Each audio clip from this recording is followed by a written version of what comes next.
The sun was shining and the crowds were out in force for the Men's Discovery Cape Town World Cup, raising the curtain on the 2019 ITU season. The sprint race has traditionally drawn some strong lineups, and this year's men's race was no different, albeit with the disappointment of race number 1 and the winner for the past 2 years, Richard Murray, forced to pull out through illness, giving fellow South African Henry Schoeman a perfect opportunity to thrive.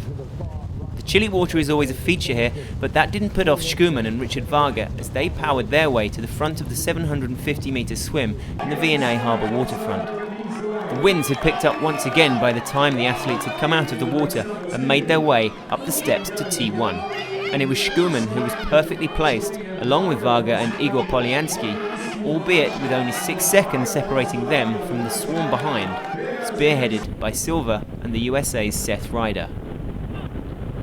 The twists and turns of the first lap then brought a group of 9 cyclists together, now including Germany's Wernz and Nieschlag, and they settled into the rhythm of the 4 circuits around Greenpoint Stadium and sought to exert some pressure on those behind. Italy's Delian Statev was there too, fresh from a closed season in the company of names like Mario Mola and Vincent Luis, while the chasers included Spain's Vicente Hernandez, who had delivered some tough finishes at the tail end of 2018, but was struggling to find the rhythm and get into contention.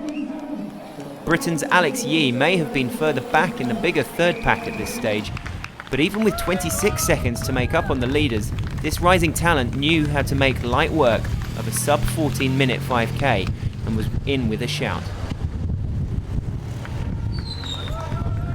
By the time the riders were homing in on T2, they were almost as one, albeit still spearheaded by the unflappable favourite Henry Schoeman. He still led out of transition, Israel's Sajiv right on his shoulder along with Wernz, and looking ready to press on for the win. Behind them, however, Yee was wasting no time as he put down the hammer and began picking off the field.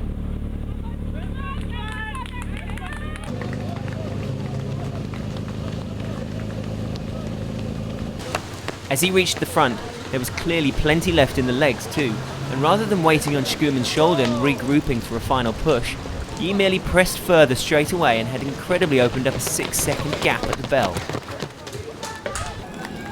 Schmorgowitz was looking to banish unhappy memories from last year, and he pressed Schoeman hard. There too was João Silva of Portugal and Germany's Nieschlag. Yee eventually took the tape by 16 seconds, soaking up the cheers of a crowd who knew they'd seen something special. The 14-minute, 41-second 5k run comprehensively outstripping anyone else in the field. Then it was Schmorgowitz who was able to summon the strongest sprint, determination etched on his face and just holding on for second, edging out Portugal's Silva to third, Schoeman and Nieschlag 4th and 5th respectively. Kudos to a lot of the guys in my bike pack. They worked really hard and that meant that we could catch the front, and then I think that group caught the front of the other race of the leaders, so it kind of all came together for me. And I always say with triathlon you always have to have a bit of luck on your side, and luckily things fell my way today, so I'm over the moon.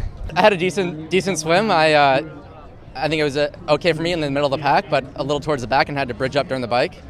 Finally caught him halfway through, and then just tried to relax the last 2 laps, and my legs felt good, so I was like, let's go for it. I'm very happy with the result. It was a very windy race with a lot of perks during the race. So I'm glad I finished third and I think I did a good race, and it's a good start of the season for sure.